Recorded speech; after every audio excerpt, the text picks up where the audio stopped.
Assalamualaikum warahmatullahi wabarakatuh. Selamat siang, untuk Bu Rina selaku pengampu mata kuliah Teknik Peledakan. Di sini kelompok kami akan membahas sebuah jurnal yang berjudul Analisis Geometri Peledakan terhadap Ukuran Fragmentasi Overburden pada Tambang Batubara PT Pama Persada Nusantara Job Site Adaro, Kalimantan Selatan. Next.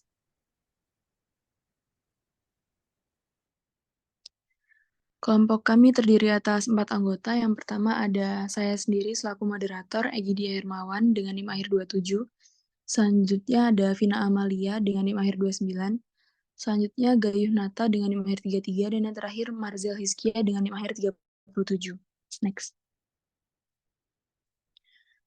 Sebelum membahas mengenai jurnalnya, ada beberapa hal yang perlu kita ketahui. Yang pertama ada pengertian. Teknik peledakan merupakan tindak lanjut dari kegiatan pemboran yang bertujuan untuk melepaskan batuan dari batuan induknya agar menjadi fragmen-fragmen yang berukuran lebih kecil sehingga memudahkan dalam proses penanganan material selanjutnya. Bahan peledak adalah material yang tidak stabil secara kimia atau energikal, atau dapat menghasilkan pengembangan mendadak dari bahan tersebut diikuti dengan penghasilan panas dan perubahan besar pada tekanan yang biasa disebut ledakan. Next. Selanjutnya di sini ada beberapa istilah yang harus kita ketahui sebelum lanjut untuk membahas jurnalnya. Yang pertama ada overburden. Overburden adalah material yang menutupi deposit mineral. Material ini dapat berupa tanah, batu, pasir, atau material lainnya. Overburden harus dihilangkan sebelum penambangan deposit mineral dapat dilakukan. Istilah selanjutnya ada spacing. Jadi spacing adalah jarak antara lubang ledak dalam sebuah pola peledakan. Spacing yang tepat akan membantu memastikan bahwa peledakan menghasilkan fragmentasi material yang optimal dan meminimalkan kerusakan pada batuan di sekitarnya. Selanjutnya ada stemming. Stemming adalah material yang digunakan untuk mengisi lubang ledak setelah bahan peledak ditempatkan. Stemming membantu mengarahkan energi ledakan dan meminimalkan emisi gas beracun. Next. Selanjutnya ada subdrilling. Ini merupakan teknik peledakan di mana lubang ledak dibor lebih dalam dari kedalaman yang dibutuhkan untuk deposit mineral. Subdrilling membantu meningkatkan fragmentasi material dan mengurangi getaran yang dihasilkan oleh peledakan. Selanjutnya ada top size. Top size ini merupakan ukuran maksimum fragmen material yang dihasilkan oleh peledakan. Top size yang optimal akan tergantung pada metode penambangan dan pengolahan yang digunakan.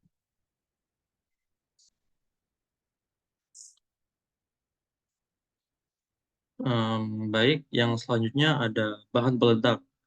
Bahan peledak yang dimaksud adalah bahan peledak kimia yang didefinisikan sebagai suatu bahan kimia, senyawa tunggal atau campuran berbentuk padat, cair, atau campuran yang apabila diberi aksi panas, benturan, gesekan, atau ledakan awal akan mengalami suatu reaksi kimia eksotermis sangat cepat dan hasil reaksinya sebagian atau seluruhnya berbentuk gas disertai panas dan tekanan yang lebih tinggi yang secara kimia lebih stabil. Reaksi dekomposisi peledak yaitu yang pertama ada pembakaran. Pembakaran adalah reaksi permukaan yang eksotermis dan dijaga keberlangsungannya oleh panas yang dihasilkan dari reaksi itu sendiri. Yang kedua ada deflagrasi. Deflagrasi adalah proses kimia eksotermis di mana transmisi dari reaksi dekomposisi didasarkan pada konduktivitas termal atau panas. Yang ketiga ada ledakan. Ledakan menurut Berthelot adalah ekspansi ketika yang cepat dari gas menjadi volume lebih besar dari sebelumnya, diiringi suara keras dan efek mekanis yang merusak. Yang terakhir ada detonasi. Detonasi adalah proses kimia fisika yang mempunyai kecepatan reaksi yang sangat tinggi sehingga menghasilkan gas dan temperatur yang sangat besar yang semuanya membangun ekspansi gaya yang sangat besar pula. Bisa di next.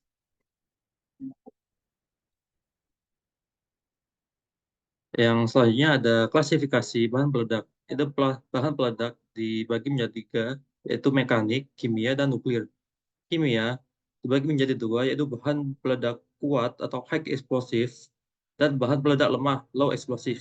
Bahan peledak kuat terdiri dari primer dan sekunder, sedangkan bahan peledak lemah terdiri dari permissible dan non-permissible. Bisa di next.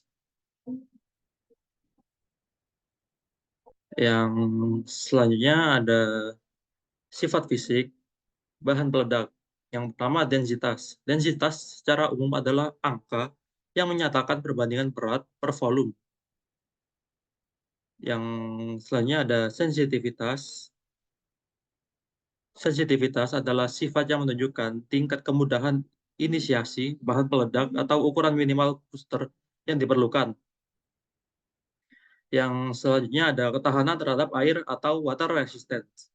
Ketahanan bahan peledak terhadap air adalah ukuran kemampuan suatu bahan peledak untuk melawan air di sekitarnya tanpa kehilangan sensitivitas atau efisiensi. Yang selanjutnya ada kestabilan kimia. Kestabilan kimia bahan peledak maksudnya adalah kemampuan untuk tidak berubah secara kimia dan tetap mempertahankan sensitivitas selama dalam penyimpanan di dalam gudang dengan kondisi tertentu. Yang terakhir yaitu karakteristik gas. Detonasi bahan peledak akan menghasilkan fume, yaitu gas-gas yang baik yang tidak beracun maupun yang beracun. Gas hasil peledakan yang tidak beracun seperti uap air, H2O, karbon dioksida, C2O, CO2, dan nitrogen N2. Sedangkan yang beracun adalah nitrogen monoksida NO, nitrogen oksida NO2, dan karbon monoksida. Bisa di next. Yang selanjutnya ada perlengkapan peledakan. Yang pertama ada detonator, yaitu instantaneous detonator atau detonator langsung. Yang kedua ada delay detonator atau detonator tunda. Selanjutnya ada sumbu api, itu merambatkan api dengan kecepatan tetap. Yang selanjutnya ada sumbu ledak, sumbu yang pada bagian intinya terdapat bahan peledak PTN, PE, PETN. Yang selanjutnya penyambung, yaitu penghubung kawat listrik atau sumbu peledak antar lubang ledak. Yang terakhir ada primer dan booster, yaitu pemberian bahan peka detonator ke dalam kolom lubang ledak.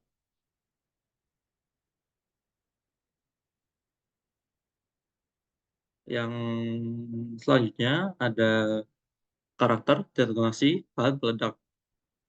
Yang A, yaitu kekuatan bahan peledak. Kekuatan bahan peledak berkaitan dengan energi yang mampu dihasilkan oleh suatu bahan peledak. Yang B, kecepatan detonasi. Kecepatan detonasi disebut juga dengan velocity of detonation atau VOD, merupakan sifat bahan peledak yang sangat penting yang secara umum dapat diartikan sebagai laju rambatan gelombang detonasi sepanjang bahan peledak. Yang C, yaitu tekanan detonasi. Tekanan detonasi adalah tekanan yang terjadi di sepanjang zona reaksi peledakan hingga terbentuk reaksi kimia seimbang sampai ujung bahan peledak yang disebut dengan bidang Cham-Jaugen atau GZ plate. Yang terakhir yaitu tekanan pada lubang peledak. Gas hasil detonasi bahan peledak akan memberikan tekanan terhadap dinding lubang ledak dan terus berekspansi menembus media untuk mencapai keseimbangan.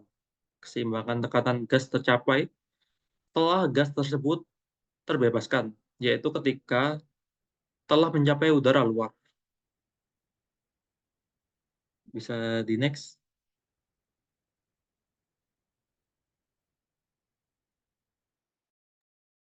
Oke, baik. Selanjutnya, bahan peledak berdasarkan daya ledaknya.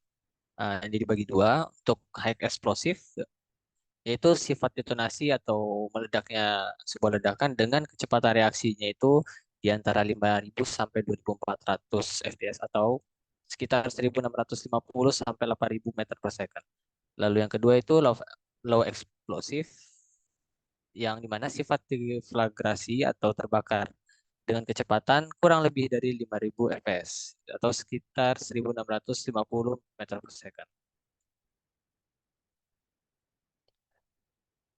Untuk contoh bahan ledak ada 3. Yang pertama low eksplosif yaitu black powder. Lalu yang kedua high eksplosif yaitu NG atau nitrogen glycerin. Selanjutnya TNT, trinitrotoluena, dan yang ketiga PTN yaitu pentatritol tenitrat. Lalu yang ketiga itu ada blasting agent. Ada 3, ANFO, slurry, dan emulasi.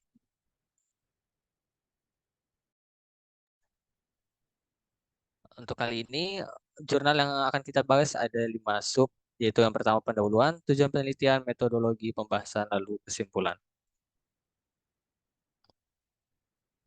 Untuk pendahuluan, jurnal yang kita pilih yaitu merupakan salah satu kegiatan penambangan pada pengupasan lapisan tanah penutup dengan cara mekanik dan kimiawi. Kondisi tanah penutup yang keras dan jumlah besar mengakibatkan metode pengeboran dan peledakan dominan dilakukan di PT Pama Persada Nusantara. Pemboran yang dilakukan ini sesuai dengan geometri yang sudah direncanakan dan dapat menghasilkan fragmentasi batuan yang baik sehingga dapat mendukung produktivitas alat gali muat. Pada perusahaan ini dapat prediksi fragmentasi hasil peledakan melalui geometri, sifat massa batuan, dan pola peledakan. Hasil fragmentasi bisa diukur dengan melakukan analisis foto hasil peledakan.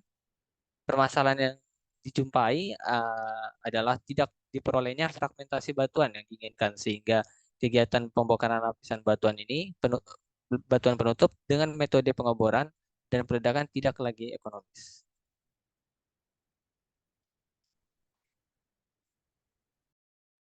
Untuk masalahnya, pada jurnal ini adalah tidak diperolehnya fragmentasi batuan yang diinginkan dalam kegiatan peledakan tersebut.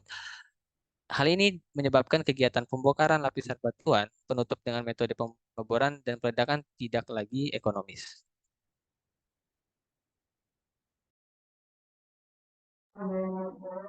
Jadi untuk selanjutnya masuk ke tujuan dari penelitian. Nah, untuk tujuan penelitiannya sendiri yaitu mengetahui geometri peledakan yang diterapkan dan membandingkan dengan perhitungan geometri secara teoritis, memprediksi ukuran fragmentasi, mengukur ukuran fragmentasi material overburden hasil peledakan, dan menganalisis faktor penyebab perbedaan ukuran fragmentasi material overburden. Next. Untuk metodologi penelitian yang digunakan dalam jurnal ini yaitu membandingkan antara distribusi fragmentasi berdasarkan prediksi menggunakan metode Kusram dan distribusi fragmentasi aktual menggunakan metode software split desktop dengan menghubungkan ukuran rata-rata fragmentasi dengan powder vector TNT dan struktur geologi. Next.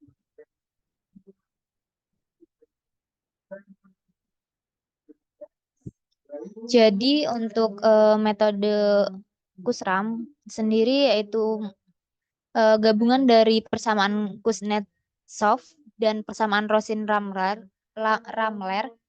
yang dimana persamaan Kuznetsov ini memberikan ukuran fragmen batuan rata-rata, sedangkan persamaan Rosin-Ramler menentukan presentase material yang tertampung di ayakan ukuran tertentu. Untuk persamaan Kuznetsov-nya sendiri yaitu ukuran rata-rata fragmentasi batuan dalam satuan sentimeter sama dengan faktor batuan dikali dengan volume batuan terbongkar dibagi dengan berat bahan peledak tiap lubang ledak pangkat 0,8 dikali dengan berat bahan peledak tiap lubang ledak pangkat 0,167. Next. Nah, karena model Kusram yang sebelumnya itu hanya untuk bahan peledak tipe ANFO, sehingga dalam jurnal ini menyebutkan disebutkan bahwa Cunningham tahun 1983 memodifikasi persamaan tersebut untuk memenuhi penggunaan bahan peledak TNT dan ANFO. Jadi untuk persamaannya sendiri yaitu ukuran rata-rata fragmentasi sama dengan faktor batuan dikali dengan volume batuan pecah per lubang ledak pangkat 0,8 dikali dengan berat bahan peledak tiap lubang ledak pangkat 0,1667 dikali dengan RWS bahan peledak yaitu ANFO 100 dan dibagi dengan TNT 115 pangkat minus 0,63. Next. Jadi untuk menentukan distribusi fragmen batuan hasil peledakan digunakan persamaan Rosin-Ramler yaitu persentase massa batuan yang lolos dengan ukuran X dalam satuan persen sama dengan Euler pangkat minus X atau ukuran ayakan dibagi dengan karakteristik ukuran pangkat indeks keseragamannya. Nah, untuk karakteristik ukurannya sendiri yaitu ukuran ayakan dibagi 0,693 pangkat 1 per indeks keseragaman. Next.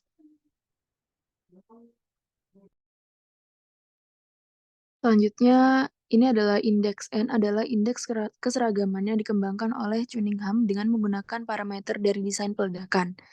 Indeks keseragaman atau N ditentukan dengan persamaan berikut. Ya, jadi ini bisa dilihat rumusnya. Next.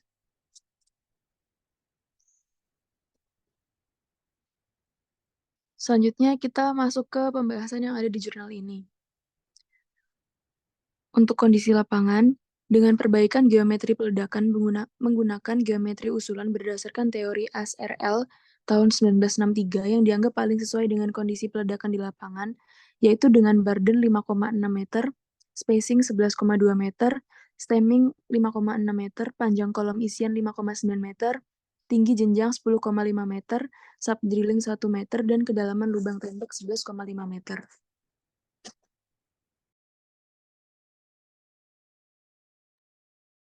Baik, untuk yang selanjutnya ada pembahasan dari data geometri peledakan serta pembobotan batuan pada lokasi peledakan tersebut.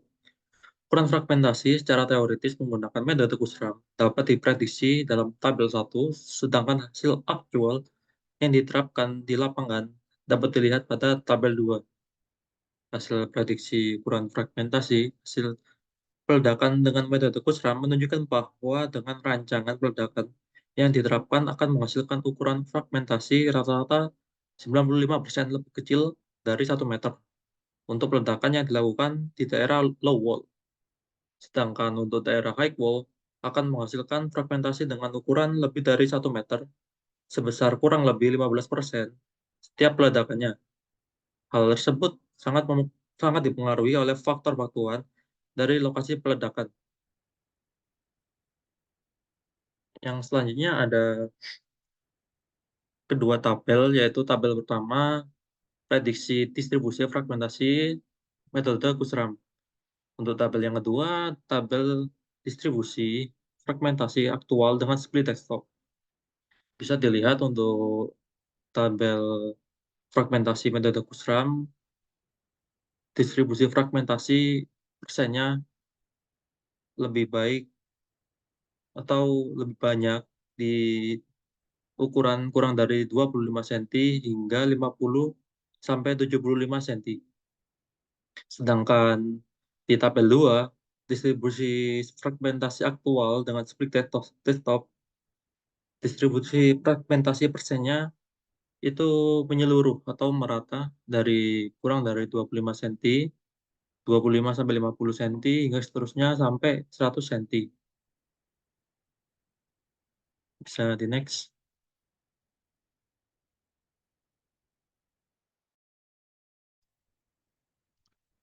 Lalu selanjutnya untuk perbandingan kedua tabel tadi sudah dijelaskan. Ini menunjukkan bahwa secara teoritis geometri peledakan yang diterapkan di lapangan ini belum mampu untuk menghasilkan ukuran fragmentasi yang sesuai dengan yang diharapkan, yaitu sepertiga dari ukuran bucket alat loader terkecil yang digunakan untuk memuat material blasting, yaitu PC 2000, di mana dimensi maksimalnya yaitu 780 cm. Dengan perbaikan geometri, peledakan menggunakan geometri usulan berdasarkan teori Ash, sehingga akan menghasilkan ukuran fragmentasi lebih baik dari geometri peledakan yang diterapkan di lapangan. Pada tabel ketiga ini merupakan perbandingan distribusi fragmentasi geometri di lapangan dengan geometri usulan berdasarkan metode Kusram. Dan pada tabel ini lihat dari distribusi fragmentasinya, geometri di lapangan dan juga geometri usulan. Terlihat pada ukuran di antara 25 sampai 50 cm ini, distribusi fragmentasinya itu terlihat tinggi untuk geometri usulan. Dan top size pada geometri di lapangan itu 150 dan geometri usulan 105.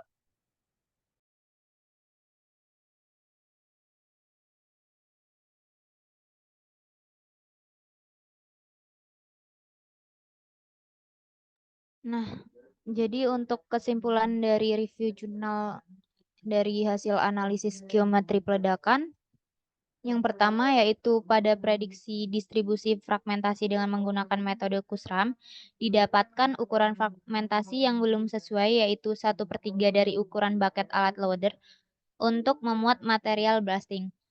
Hal tersebut dikarenakan rancangan peledakan fragmentasi lebih dari 1 meter, yaitu rata-rata sebesar 6,6%. Untuk kesimpulan yang kedua, yaitu pada distribusi fragmentasi aktual dengan split desktop menunjukkan ukuran fragmentasi telah sesuai dengan yang diinginkan. Hal tersebut karena fragmentasi peledakan yang dilakukan yaitu kurang lebih 90% lebih kecil dari 75 cm.